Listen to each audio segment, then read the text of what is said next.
It's not the weapon that's special, it's the monk that's special. Hello everyone, it's your bud. In today's video we're going to be making a class for Dungeons & Dragons. Now this is for the Mystics, one of the races from the Dark Crystal series. If you haven't seen it, I highly recommend it. There's the new Netflix Age of Resistance show. I've already made a video for that. I'll probably link it at the end. It was a video for Hup that was pretty funny. But anyways, let's get into today's video. So I made a class. It is a mix between an arcane archer and what is it? Monk Way of the Kensei. So you have 3 levels of Arcane Archer, and let's start with that. An Arcane Archer studies a unique elven method of archery that weaves magic into attacks to produce supernatural effects.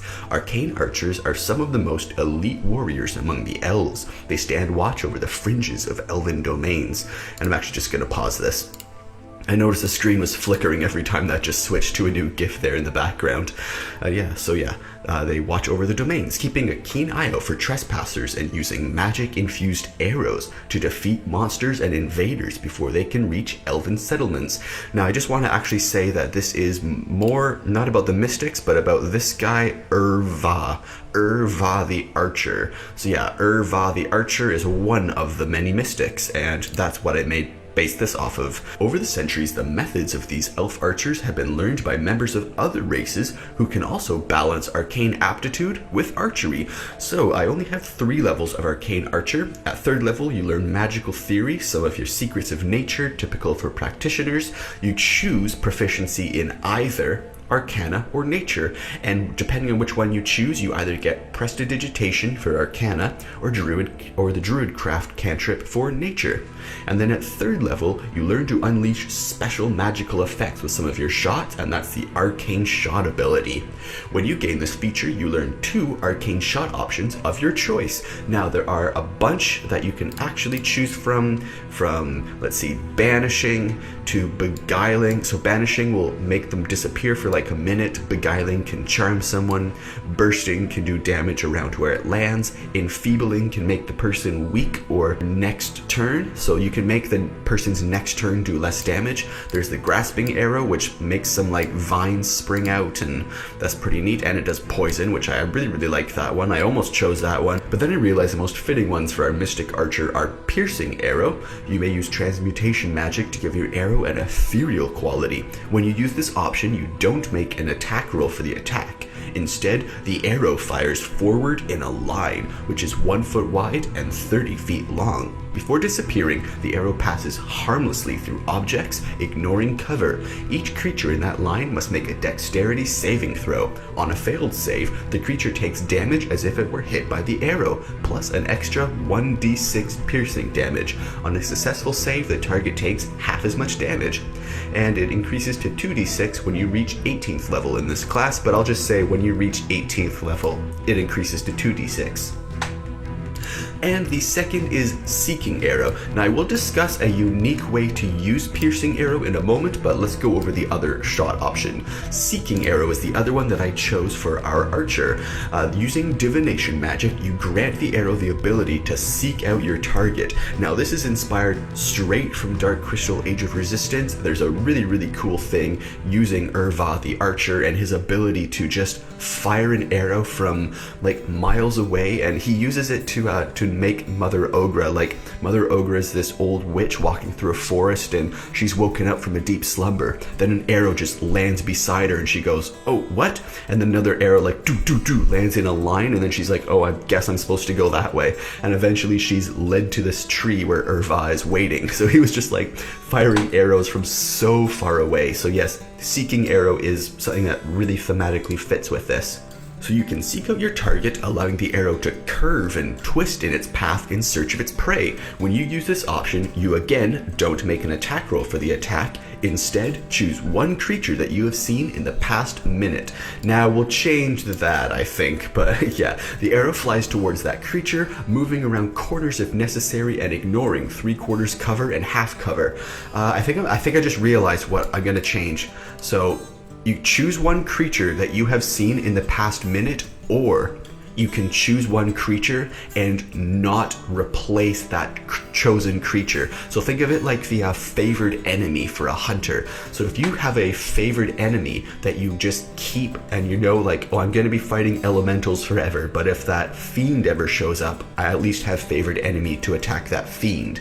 So you can think of Seeking Arrow as you can choose one creature you've seen in the past minute, or you can keep one specific chosen creature in mind and always have your Seeking Arrow work for them if you have enough mana or strength to get the arrow there. So yeah, I think that would work better. So yeah, it ignores 3/4 and half cover, it flies towards the creature. If the target's within the weapon range and there's a path large enough for the arrow to travel to the target must make a dexterity saving throw. On a failed save, it takes damage as if it were hit by the arrow, plus an extra 1d6 force damage, and you learn the target's current location. So if you didn't know where they were, you could just fire the arrow searches for you, and then you know the location when it hits. On a successful save, the target takes half as much damage and you don't learn its location.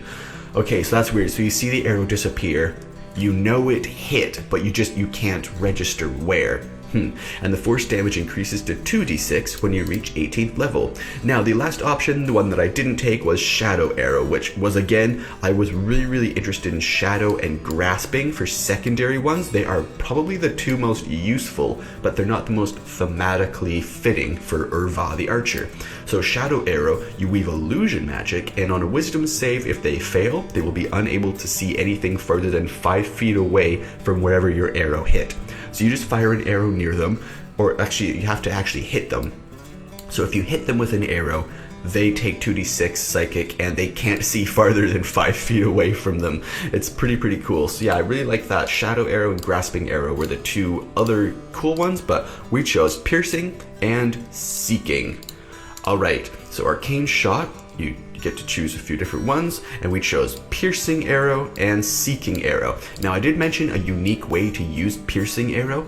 So in this, since it's urVa the Archer, whenever you use the Seeking Arrow, I think there's going to be an option here. So you can use Seeking Arrow, and whenever the Seeking Arrow approaches the target, then you can activate Piercing Arrow and fire it in a straight line. So like, if Seeking Arrow got to someone, but that someone was inside a castle, then the moment before it hits the wall of the castle, Piercing Arrow activates and it goes straight through. So if someone's sitting in a jail cell and they got captured, but you fire your Seeking Arrow, it would go all the way to the jail, and then you activate the Piercing Arrow thing, and it makes it an ethereal arrow that can go through any solid thing and then hits the person.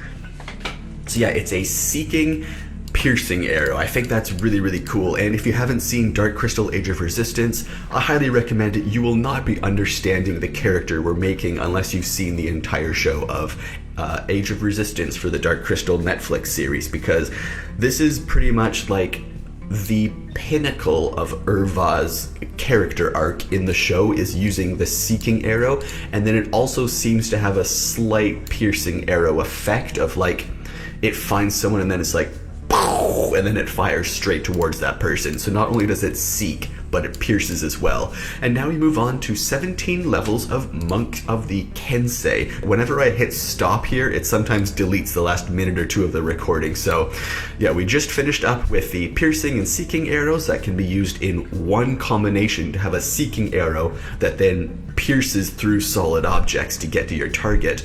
But that's too damaging and not enough of the mystic thing, so then I chose Monk Way of the Kensei. So Way of the Kensei train relentlessly with their weapons to the point that the weapon becomes like an extension of their body. Founded on mastery of sword fighting, the tradition is expanded to include many different weapons.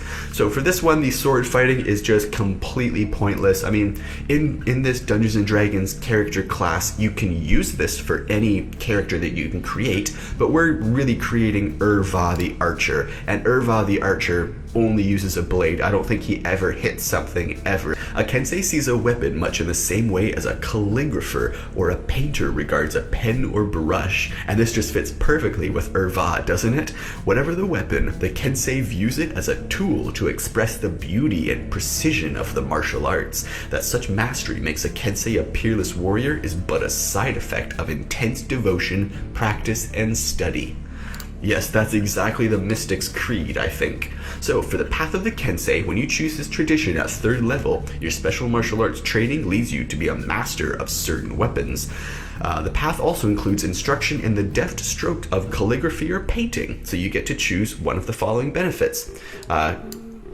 You gain the following benefits and you choose between calligraphy or painting. Sorry, I messed that one up there. So the kensei weapons, you get 2 kinds of weapons to be your kensei weapon, one melee and one ranged. So if you're playing this class with a different character or whatever, then go ahead and have fun choosing those. But if you're doing this as urVa the archer and you're making, I don't know, like a turtle or some weird thing to make it fit with urVa's personality, then we're kind of just gonna leave out the melee stuff. So each of these weapons can be any simple or martial weapon that lacks the heavy and special proportions. The longbow is also a valid choice, and then when I saw that I was like, oh yeah, that fits for urVa. You gain proficiency with these weapons if you don't already have it. Weapons of the chosen type are monk weapons for you, which is really cool. Many of the tradition's features work only with your kensei weapons or other monk weapons. When you reach 6th, 11th, and 17th level in this class, you can choose another type of weapon, either melee or ranged, to be a kensei weapon for you, following the criteria above. So, and then you also get agile parry, which if you make an unarmed strike as part of the attack action on your turn and are holding a kensei weapon, you can use it to defend yourself if it's a melee weapon. So you gain +2 bonus to AC until the start of your turn while the weapon is in your hand and you aren't incapacitated. So there's a lot of confusion online for this specific thing. So basically what this means is if you make an unarmed strike, so you strike without your weapon, you then get +2 bonus armor class until the start of your next turn.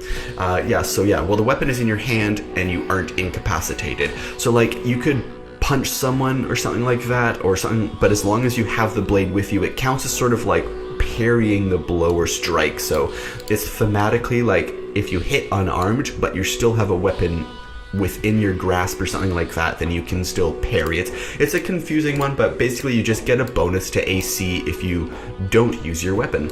So Kensei's Shot, you can use a bonus action on your turn to make ranged attacks with a Kensei weapon more deadly. Oh, and I just wanted to say here, the melee weapon requirement, I'm not going to have that. So for urVa the Archer, I'm going to say that the longbow itself counts as a melee weapon that you can use to get that same bonus AC. So if someone approached urVa with a sword and urVa held out their bow and sort of like used that to move the thing out of the way and parry, then that would be the same as melee. So I don't think it has to be a melee weapon in your hand to get agile parry. I don't like that restriction.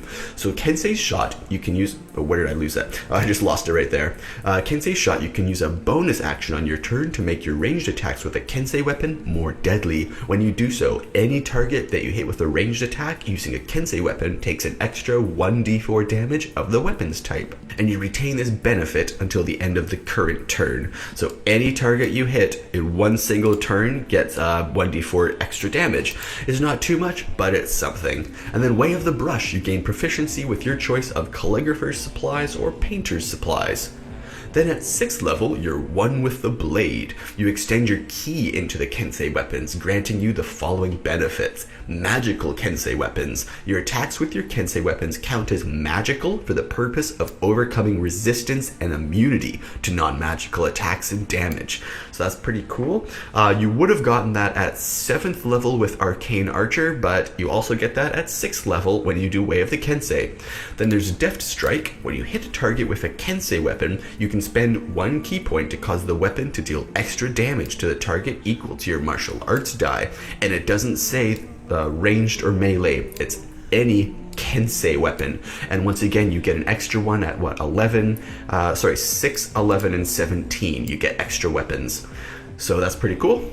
and you can only use this feature once on each of your turns. Then Sharpen the Blade at 11th, you gain the ability to augment your weapons further with your ki. As a bonus action, you can expend up to 3 ki points to grant one weapon a bonus to attack and damage when you attack with it. The bonus is equal to the number of ki points you spend. This bonus lasts for 1 minute or until you use this feature again. So basically what that means is if you have 3 ki points and you use them all on your one single weapon, then that one weapon then gets a +3 bonus. So it's a bonus equal to the number of ki points. Yeah, the bonus lasts for 1 minute or until you use this feature again. This feature has no effect on a magic weapon that already has a bonus to attack and damage rolls. So you can only do this to something that's just a plain weapon. So you're a monk, you use plain weapons, you don't have super artificed swords of +5 or whatever, or just the most stupid thing. So you can only do this to a weapon that doesn't already have its own bonus. But I kind of like that. So the Way of the Kensei is supposed to be someone that can just walk through any place and pick up any just sort of stick or broom or thing, and then they can do their agile parries getting bonus to AC, or they can just put their own ki points in to make the broom or stick or whatever weapon, right? 6, 11, and 17 you get to choose Kensei weapons. So you could be like, I'm proficient with daggers, with bow staffs, with throwing knives. You can just pick the most random things, and then whenever you see like cutlery, you're like, well, I'm proficient with throwing knives. I'll put 3 ki points into this throwing knife, and then you can just turn regular weapons. So it's not about always being a master of the weapons you carry.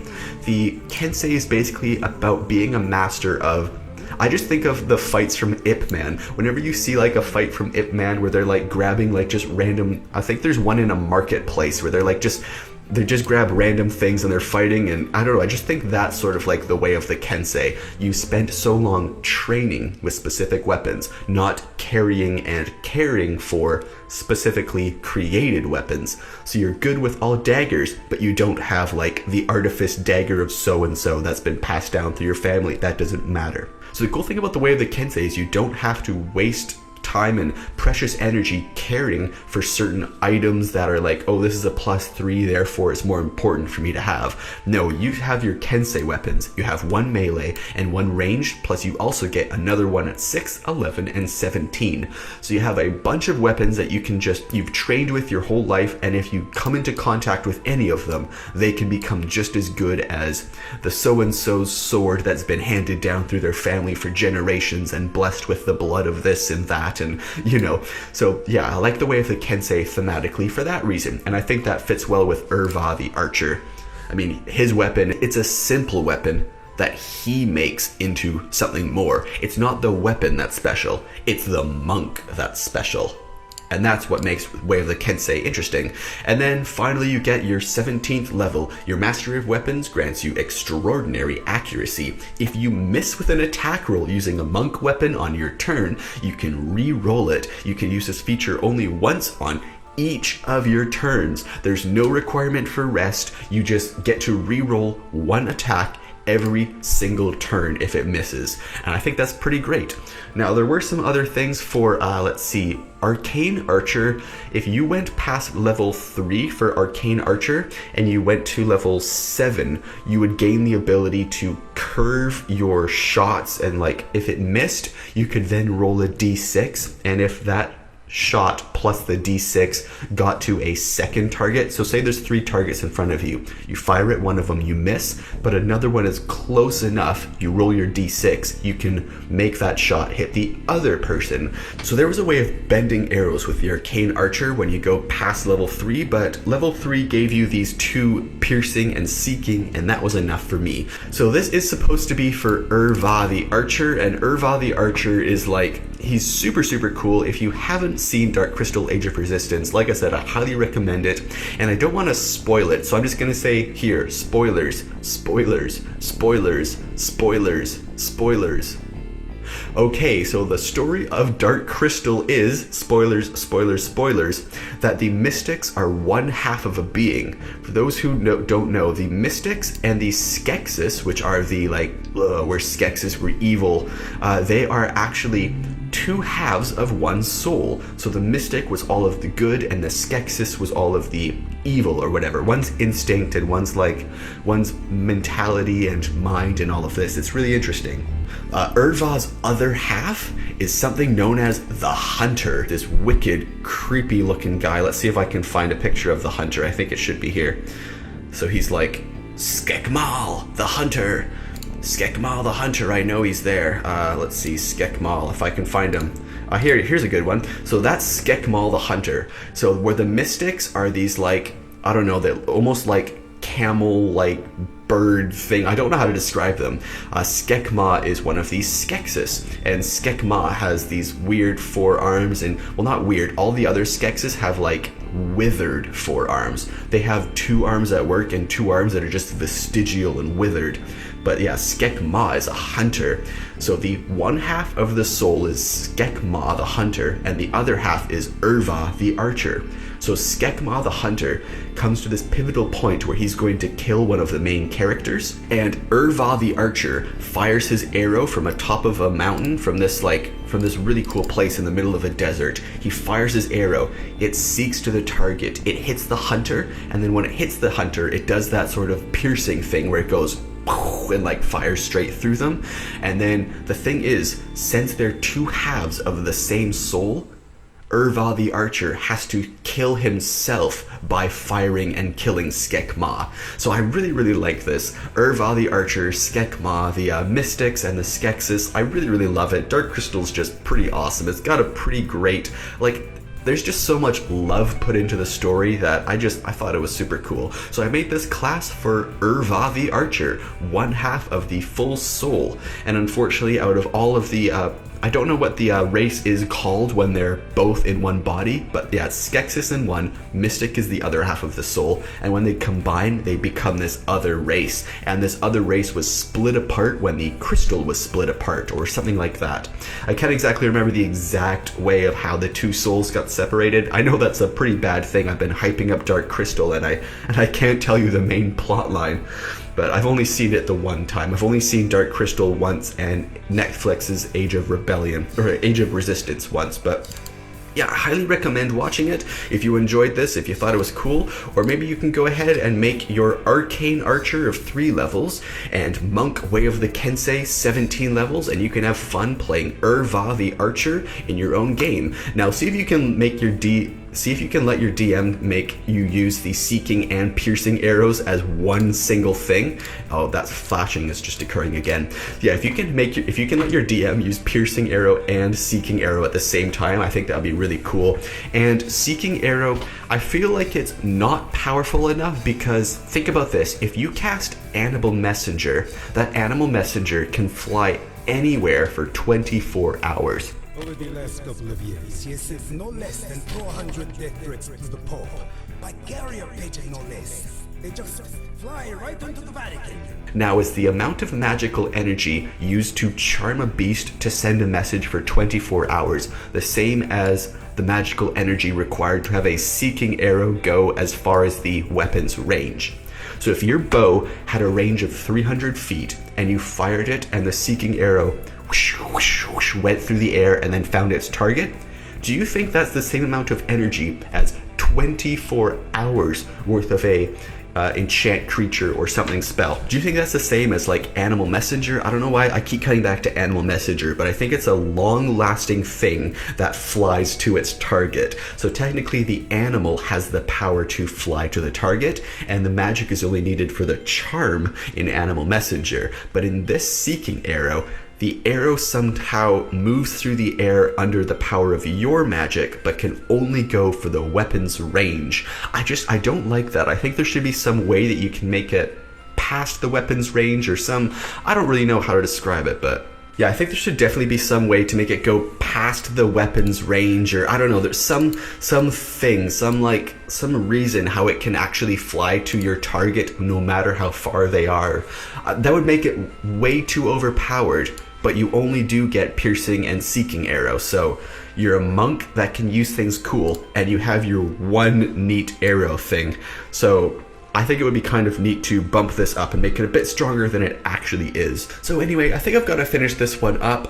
Yeah, I've got to get some rest. I've been feeling pretty out of it lately, and that's why I've just been sticking with some Dungeons and Dragons classes, because it's pretty easy to just record this in one straight shot and maybe put some pictures behind it, or maybe even not put pictures behind it. I don't know if I'll even have the energy for that. So yeah, thanks for watching, everyone. If you enjoyed this, let me know. Let me know what race or what creature you would use for this, or if you would have urVa the Mystic in your Dungeons and Dragons game and have someone roleplay that slow talking guy.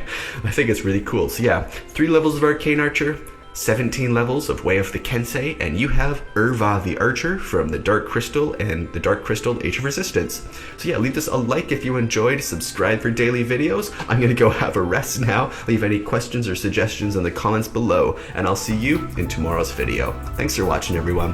Have a great day.